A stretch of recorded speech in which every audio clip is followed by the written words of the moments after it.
BJP आज बहुत खुश होगी रोहन गुप्ता जी, आखिरकार मंदिर मार्ग पर आप ममता बनर्जी को घेर कर ले आए।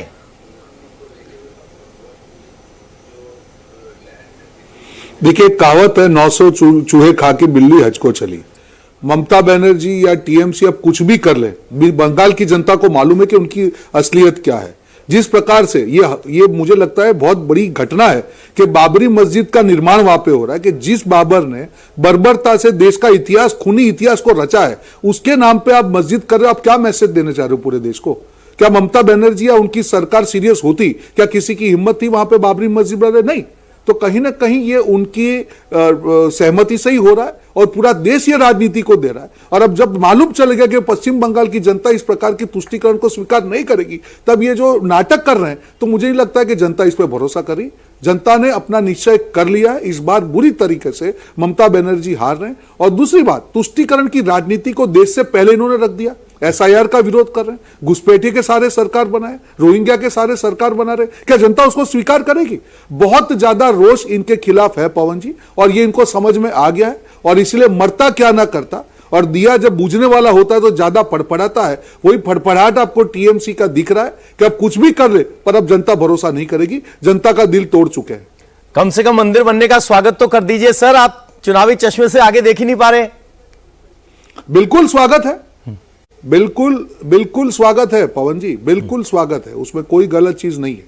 आज पूरे देश में हिंदू मुसलमान सबको अपना धर्म निभाने का अधिकार है, कोई उसमें आपत्ति नहीं। आपत्ति तुष्टीकरण से है। जब आप बाबरी मस्जिद के नाम से किसी मस्जिद का निर्माण करते हो, तो आप पूरे देश को एक मैसेज देना चाह रहे हो कि किस प्रकार की राजनीति आप कर रहे हो। मेरा मस्जिद से कभी किसी को आपत्ति नहीं है, पर मैसेजिंग से आपत्ति है पवन जी। और यही पश्चिम बंगाल की सरकार को समझना पड़ेगा कि अब तुष्टीकरण के सहारे उनकी सरकार नहीं बन सकती है। अब बहुत लेट हो चुका है। सोमनाथ भारती जी, ममता बनर्जी के इस कदम में कोई तुष्टीकरण नजर आ रहा है या धार्मिक सद्भाव है?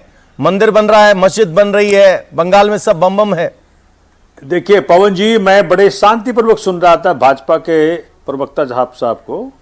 उन्होंने कहने का प्रयत्न किया कि वो स्वागत करते हैं, हर आदमी को अपने धर्म का पालन करने का अधिकार है। 4 लाइनों में अपनी बातें रखूंगा। ना मजहब से मुल्क चलता है, ना नफरत से भविष्य बनता है। जो देश को बांटे वोट के लिए, वो नेता नहीं सौदागर कहलाता है। आप सोचें किस प्रकार की विचारधारा ने त्रिपुरा के एक बच्चे को उत्तराखंड में कहने को मजबूर किया कि मैं भारतीय हूं, मैं चाइनीज नहीं हूं, मुझे मत मारो। देश के हर कोने में इस प्रकार की वारदातें हो रही हैं। आज जो भटके हुए नौजवान बच्चे घूम रहे हैं, एक दूसरे को लांछन लगा रहे हैं, मारने पीटने का प्रयत्न कर रहे हैं, लोगों की जान ले रहे हैं। असली बात क्या है पवन जी, इसमें कोई नेता का बच्चा नहीं दिखता। अगर भाजपा के नेताओं के बच्चों को देखें, वो तो हार्वर्ड में पढ़ रहे हैं, स्टैनफोर्ड में पढ़ रहे हैं, फॉरेन यूनिवर्सिटीज में पढ़ रहे हैं। आम आदमियों के बच्चों के अंदर ये घृणा पैदा करके उन बच्चों का दुश्मन बन गई भाजपा। ज्ञान ना बांटे, सत्ता मिली जनता के समस्याओं के समाधान के लिए। 11 साल से देश के सत्ता उनके हाथों में है। बिहार में 20 साल से, हर जगह, गुजरात में 30 साल 35 साल से। लेकिन एक भी बार इनके भाषणों में ना शिक्षा की बात सुनेंगे, ना स्वास्थ्य सेवाओं की बात सुनेंगे, ना रोजगार की बात सुनेंगे। सिर्फ हिंदू मुसलमान, हिंदू मुसलमान, हिंदू मुसलमान। कितने घर आप तो क्या इस हिंदू मुसलमान की जो आप आरोप लगा रहे हैं राजनीति के, उस हिंदू मुसलमान के दायरे में ममता बनर्जी को भी समेटेंगे? क्या वो भी अब बीजेपी की लाइन लेंथ पे खेलने लगी हैं?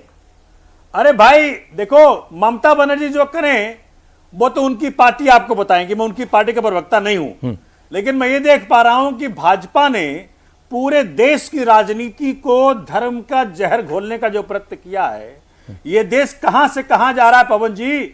आप समझिए, नॉर्थ ईस्ट का बच्चा था वो एंजल चकमा, जिसको आपने इतना मारा, इतना मारा, इतना मारा धर्म के नाम पे।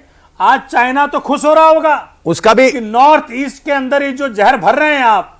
अरुणाचल प्रदेश के एक व्यक्ति को वहां प्रूव करना पड़ा कि भाई मैं तो भारतीय हूं, वो भारतीय पासपोर्ट की इज्जत नहीं कर रहे थे। सोमनाथ भारती जी, इसका भी जवाब लेंगे। हमारे पास टीएमसी प्रवक्ता आगे हैं, स्वयं प्रकाश पुरोहित जी। एक बार उनसे सवाल ले लेते हैं। मोदी जी का पोस्ट नहीं आया है।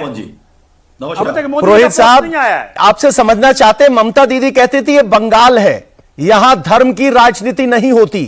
अब ममता दीदी दुर्गा आंगन बनवा रही है, जगन्नाथ मंदिर बनवा रहे हैं, और हुमायूं कबीर का आरोप यह है कि आप सरकारी पैसे से यह मंदिर क्यों बनवा रहे हैं।